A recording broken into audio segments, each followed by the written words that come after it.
Hey Ellen. Hi Sophia. How are you? Yeah, I'm busy with all kinds of new things and well, Yes. colorful of course, and yeah, the collaboration That's with a you. wall of color here behind Yeah. you. It's quite amazing. Yeah. I am Sophia Marx. I am a head maker, a felt artist and an online tutor. I'm at BAKKER and we're both from the Netherlands. And I'm a graphic designer and also a felter and especially a silk painter. And also an online tutor. Yes, Yeah. that's right. And actually I am from Hungary originally, but I live in the Netherlands for a very long time. Yeah, and I'm a really Dutch. Okay. So we are here in Ellen's shop in Deventer and we are going to have a conversation about our work, about our new project, Yeah. about collaboration and something exciting that probably Yeah. you would find it maybe interesting. We are very excited. We are very excited. We've been working very hard on a new online workshop. It's nice to paint something that, especially for the heads, because that's different than making a scarf or making Yes. a flat design like for the pillow The cover, throws. covers the and throws, throws, yeah. yes. And when you use the silk for more like an object, like three-dimensional, Yeah. then it's different to how you paint the silk, because it's going round. So Yes. the beginning and the end has to meet somewhere, And it has to be seamless as well? yes. Oh, Yeah, I also do a lot of graphic design on the computer and then let it print. And then here you have we call it cran foulard, and in English And this it's is throw. felted. Yeah, Yes, this is beautiful. and some of them Very are, soft. those are hand painted and then felted, and this one too. And then you can see it on because it's really bubbly. And this is, for example, this is a throw that I made from printed Oh my god. silk. So beautiful. And you can see, then I use another kind of silk. Yeah. It's chiffon silk. It's more open, and because the wool is shrinking when you felt, when you use the pongé, the more the silk that is more intense, then you get those bubbles because the silk cannot shrink. And when I use the chiffon, then it can shrink. It's endless what you can do with all those techniques. So Yes. I like to do it both, and I also like to use the hand-painted silk and also the printed silk for felting, Yes. and then make all kinds of things from with it. Welcome in my studio. So what you need is a frame, but you can also use something like this. It's a picture frame. Brush is very important. It needs to be a watercolor brush. Normally I only use the magenta, that is the red, and a little bit towards pink. You have the yellow, you have the cyan, which is blue towards turquoise, and you've got the black. And from Yes. those three colors and black, because black is not a color in my eyes. No. And you can make all those colors out of it. Amazing, huh? Yeah.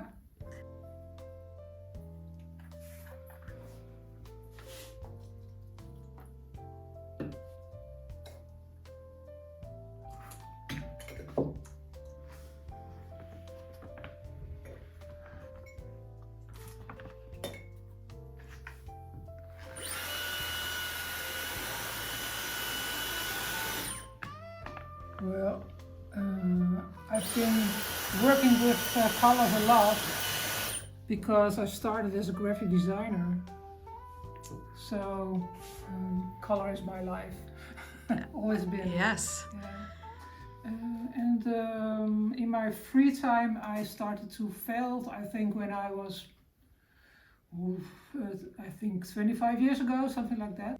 about 10 years ago, something like that, I started to make my own books about felting. I've got him. This is one of my books I made. So well, this is the work of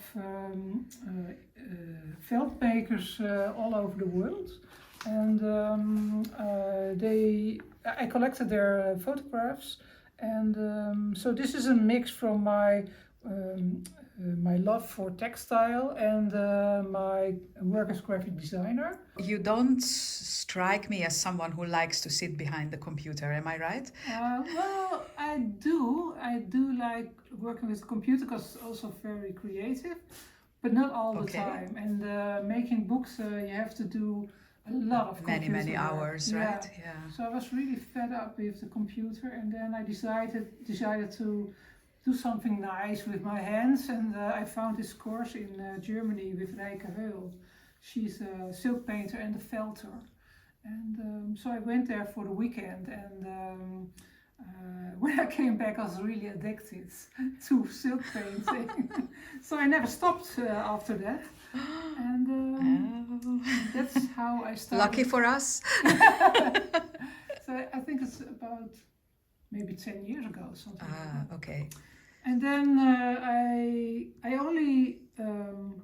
was only painting silk for a few years, and after that I also experimented with the painted silk to felt it, and later on I also liked to use the computer again. So I made patterns on my computer, and then I had it print and also felt it. So there are two ways I do it, like hand painted silk and also printed silk. And sometimes you use just silk, and sometimes I felt it with wool. Yes.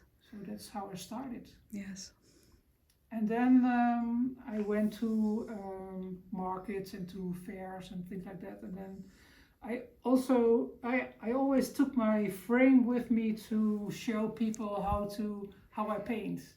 And then people asked me, do you also teach workshops? And I said, no.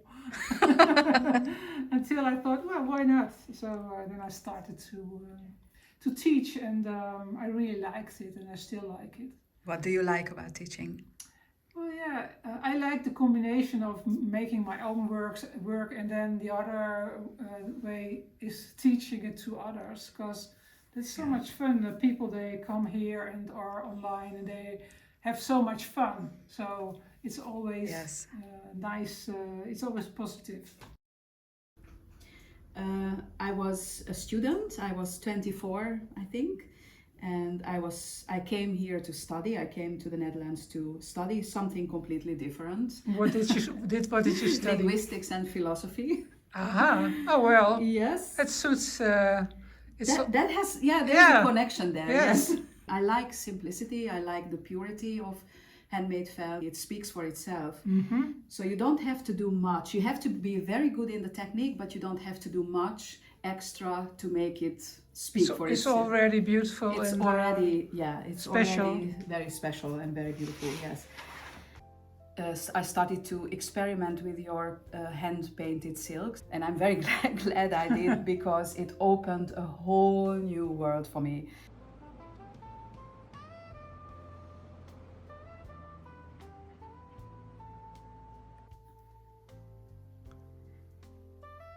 I guess the reason why I fell in love with the process of combining silk with felt has to do with your textiles. There needs to be a combination of color, design, feeling, the combination of my ideas about shaping, creating shapes. And I felt always when we first, made these initial experiments, you were dyeing some silk, I worked it into my hats, that there is some kind of chemistry, and I felt this chemistry, and I really needed to explore this further. Yeah. And it was a very interesting, fascinating journey. We needed a year for this. Yes, of course, but good things take time. I think it was more than a year. Yeah, maybe. Yeah. So you made a few hats. Wow. Wow, wow, wow. It's a real gem. Yeah. Thank you. It's a big compliment coming from you. I really love it.